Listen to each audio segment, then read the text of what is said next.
หน้าร้อนที่ผ่านมามีคนขับรถพาสาวน้อยคนหนึ่งจากกรุงเทพมาคุยกับนัดค่ะปกตินัดไม่ได้ให้คำปรึกษากับวัยรุ่นมปลายแบบนี้สักเท่าไหร่น้องคนนี้เล่าให้ฟังว่าน้องต้องผ่านอะไรมาบ้างนะคะเป็นเรื่องยาวนานภายในครอบครัวนะก็น่าเห็นใจน้องอยู่ค่ะแต่ว่าสุดท้ายหลังจากเราคุยกันไป4 ชั่วโมงนัดก็ถามน้องว่าแล้วจริงๆน้องต้องการอะไรเหรอคะอะไรที่จะทำให้น้องแฮปปี้น้องต้องการอะไรคะ น้องก็นิ่งคิดไปนิดนึง แต่สุดท้ายน้องก็ตอบไม่ได้นะคะ ตรงนี้เป็นจุดที่สำคัญแล้วก็จะต้องระวังเลยนะคะ เวลาที่เราถูกแวดล้อมด้วยคนที่ลบมากๆ มีแต่คนคิดลบแล้วก็พูดจาด้วยถ้อยคำที่ทำร้ายจิตใจนะคะ มันก็จะทำให้สุดท้ายแล้วดวงตาของเราถูกบดบัง เราก็จะมองเห็นแต่สิ่งลบๆเหล่านี้แล้วก็มองเห็นแต่การกระทำที่ร้ายกาจการถ้อยคำที่รุนแรงเหล่านี้จนสุดท้ายแล้วเราก็จะมองไม่เห็นตัวเองเลยค่ะนัดก็เลยอธิบายให้น้องฟังไปว่านี่นะคะพี่เชื่อว่าการใช้ชีวิตอย่างสร้างสรรค์เนี่ยมันประกอบไปด้วย3ส่วนนะก็คือการรู้จักตัวเองการจัดการตัวเองแล้วก็การดูแลตัวเองน้องบอกว่าดูแลตัวเองกับจัดการตัวเองเนี่ยน้องเข้าใจว่ามันคืออะไรแต่ไอ้คำว่ารู้จักตัวเองเนี่ยมันคืออะไรหรอน้องไม่เข้าใจนะคะตอนที่น้องถามนัดกลับมาอย่างนั้นแล้วนัดก็รู้สึกว่าคำถามดีจังเพราะว่านัดไม่เคยถูกผู้ใหญ่ถามคำถามนี้เลยนะคะอันนี้ก็อาจจะเป็นข้อดีของการเป็นเด็กเนาะไม่เข้าใจก็แค่ถามออกมาเลยวันนั้นนัดตอบคำถามนี้กับน้องคนนั้นแล้วนัดก็คิดว่าน่าจะเป็นโอกาสที่ดีที่นัดจะมาแบ่งปันสิ่งเหล่านี้ให้กับทุกคนฟังด้วยวันนี้ก็เลยตั้งใจจะมาเล่าเรื่องการรู้จักตัวเองให้ทุกคนฟังค่ะนัดเตรียมแบบฝึกหัดง่ายๆให้คุณทำตามได้เลยทันทีแบบฝึกหัดในวันนี้จะมอบให้คุณทั้งความชัดเจนแล้วก็ความกล้าหาญเพื่อให้คุณลงมือสร้างแล้วก็ใช้ชีวิตอย่างที่คุณต้องการค่ะเตรียมกระดาษกับปากกาของคุณเอาไว้ให้พร้อมวันนี้อยู่ดีๆคุยกันเรื่องนี้ค่ะ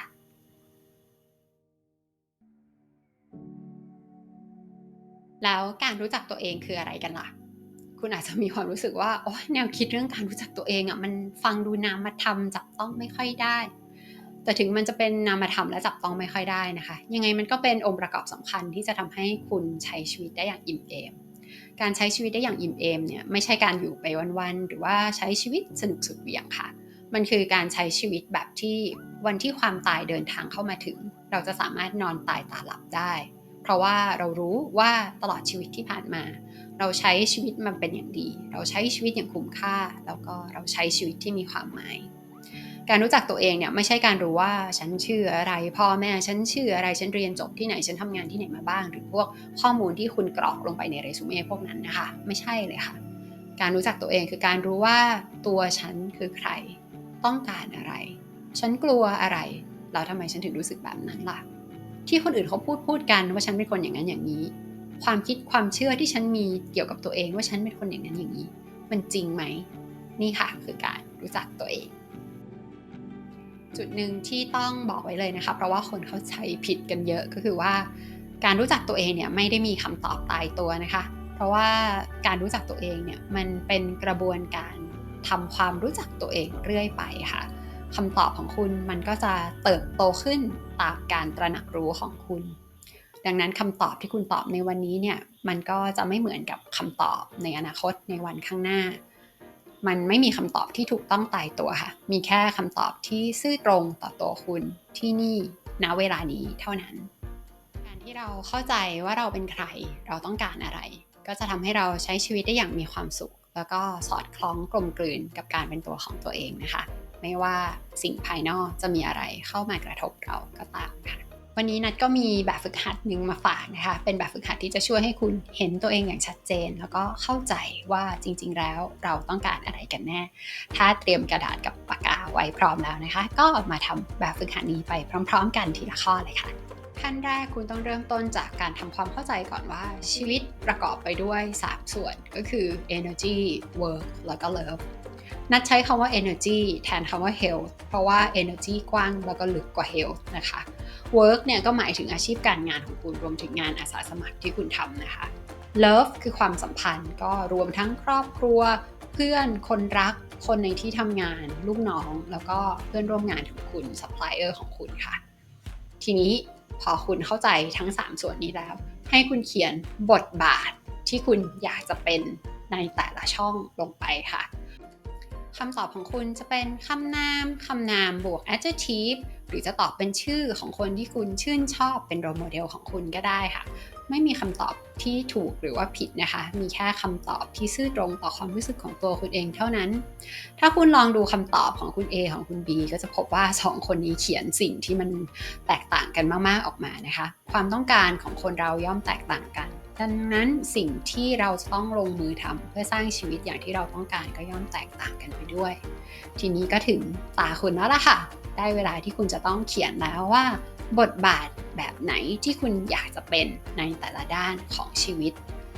ไม่ต้องบีบคั้นตัวเองนะคะไม่มีคำตอบที่ถูกที่ผิดอยู่แล้วแค่เขียนลงมาในสิ่งที่ซื่อตรงว่าคุณต้องการอะไรค่ะถ้าคุณเขียนคำตอบเสร็จเรียบร้อยแล้วเราไปกันต่อนะคะคำถามถัดมาหลังจากที่คุณทราบแล้วว่าบทบาทแบบไหนที่คุณอยากจะเป็นให้คุณมองลงไปในสิ่งที่คุณเขียนมาว่าสิ่งเหล่านี้คนคนนี้เขามีคุณสมบัติอะไรอยู่ในตัวนะที่เรารู้สึกชอบจังที่มันสร้างแรงบันดาลใจให้เราจังให้เราเขียนคุณสมบัติเหล่านี้ลงมานะคะคุณสามารถพอสวิดีโอนี้ไว้สักครู่แล้วก็ดูตัวอย่างของคุณ A ได้ค่ะถ้าจากตัวอย่างของคุณ A เรานำมาเขียนว่ามีคุณสมบัติอะไรบ้างก็จะได้ออกมาเป็นประมาณนี้นะคะเขียนคำตอบในข้อนี้ของคุณให้เสร็จก่อนนะคะแล้วเราค่อยไปกันต่อค่ะถ้าคุณเขียนคำตอบของข้อนี้เสร็จแล้วเดี๋ยวนะจะเฉลยว่าจริงๆแล้วมันมีคำถามอะไรที่ซ่อนอยู่เบื้องหลังคำถามข้อนี้ค่ะเขียนให้เสร็จก่อนนะคะเขียนคำตอบเสร็จแล้วใช่ไหมคะเก่งมากเลยค่ะถ้าคุณสามารถเขียนคำตอบของข้อเมื่อกี้ได้จนเสร็จก็เท่ากับว่าคุณได้ตอบคำถามของตัวเองเรียบร้อยแล้วว่าคุณต้องการอะไรคำถามที่ซ่อนอยู่ของคำถามข้อเมื่อกี้จริงๆแล้วคือการตอบตัวเองว่าคุณต้องการอะไรกันแน่นั่นเองค่ะไปกันต่อเลยนะคะตอนนี้เราตอบตัวเองได้แล้วว่าบทบาทอะไรที่เราอยากจะเป็นแล้วอะไรที่เราต้องการคำถามถัดมาที่นัทอยากให้คุณถามตัวเองก็คือทำไมคุณถึงต้องการสิ่งเหล่านี้ทำไมเราเลือกที่จะตอบสิ่งนี้ออกมามันมีอะไรที่ทำให้เราประทับใจมีอะไรที่ทำให้เรารู้สึกชอบงั้นหรอลองดูตัวอย่างของคุณ A ประกอบได้นะคะถ้าเขียนคำตอบของคุณ A ต่อมาก็จะเป็นประมาณนี้เวลาเขียนตอบให้คุณขุดลึกลงไปข้างในตัวเองยิ่งคุณขุดลึกมากเท่าไหร่ยิ่งคุณตอบคำถามของคำว่าทำไมได้มากเท่าไหร่ก็จะยิ่งทำให้คุณปลดล็อกความเข้าใจในตัวเองได้มากขึ้นคุณจะยิ่งมองเห็นว่าตัวเองต้องการอะไรที่เป็นสิ่งสำคัญสำหรับตัวเรากันแน่แล้วเขียนคำตอบของตัวเองลงมาก่อนไปข้อถัดไปนะคะถ้าคุณเขียนคำตอบเสร็จแล้วเราก็เดินทางมาถึงคำถามข้อสุดท้ายแล้วก็เป็นข้อที่เจ๋งที่สุดในแบบฝึกหัดวันนี้ค่ะนั่นก็คือคำถามที่ว่า1อย่างที่ฉันจะลงมือทำเพื่อให้ฉันเข้าใกล้สิ่งนี้มากขึ้นคืออะไรงั้นหรอเจ้าคำถามบวก1การกระทำนี้เองค่ะเป็นคำถามที่เป็นจุดเปลี่ยนของชีวิตจริงๆเพราะมันเปลี่ยนจากความคิดที่มันล่องลอยฟุ้งกระจายอยู่ในหัวให้จับตัวเป็นก้อนลงมาเป็นการกระทำแบบที่เราสามารถลงมือทำได้และทำได้เลยและทำได้จริงด้วยนะคะมาลองดูตัวอย่างของคุณเอกันค่ะว่าถ้าเขียนคำตอบบวก1การกระทำจะออกมาเป็นยังไงค่ะ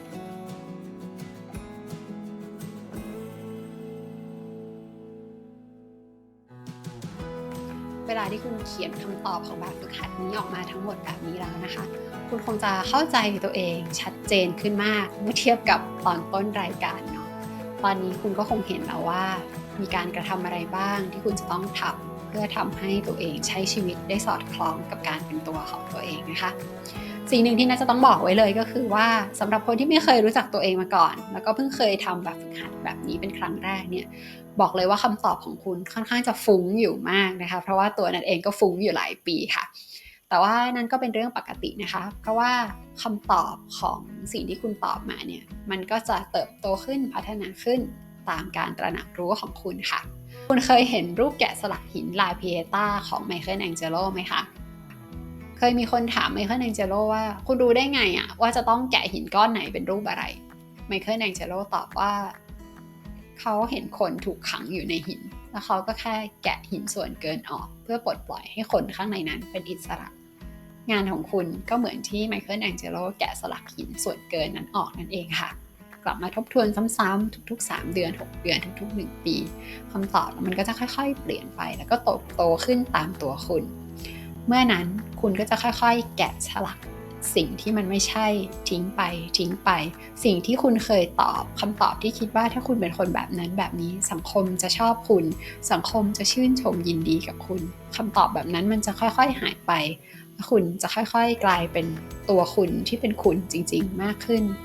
เวลาที่เราใช้ชีวิตได้สอดคล้องกับการเป็นตัวของตัวเองมันจะทำให้คุณรู้สึกสบายใจ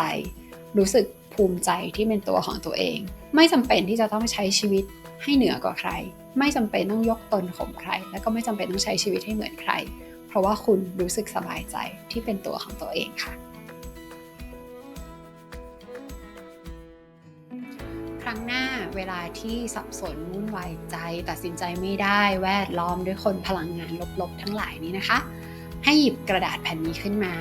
แล้วกลับมาอยู่กับตัวเองความชัดเจนคือพลังแล้วมันจะมอบความกล้าหาญให้ไม่จำเป็นต้องรอจนเกษียณแล้วค่อยค้นพบความสุขสงบสันติในใจ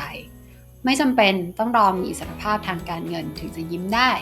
ไม่จำเป็นต้องรอให้อนาคตมาถึงแล้วค่อยมีความสุขแค่ยอมรับตัวเองเป็นคุณอย่างที่คุณเป็นชัดเจนอย่างตัวเองแล้วก็ใช้ชีวิตให้สอดคล้องกับสิ่งที่คุณเขียนออกมาค่ะสิ่งสร้างสรรค์ที่สุดในชีวิตที่คุณจะสามารถสร้างได้ก็คือชีวิตของคุณนั่นเองค่ะขอบคุณที่ใช้เวลาอยู่ด้วยกันขอบคุณที่ติดตามรับชมอยู่ดีๆ Live Well อย่าลืมว่าคนสร้างสรรค์ใช้ชีวิตสร้างสรรค์ดูแลตัวเองทุกท่านสวัสดีค่ะ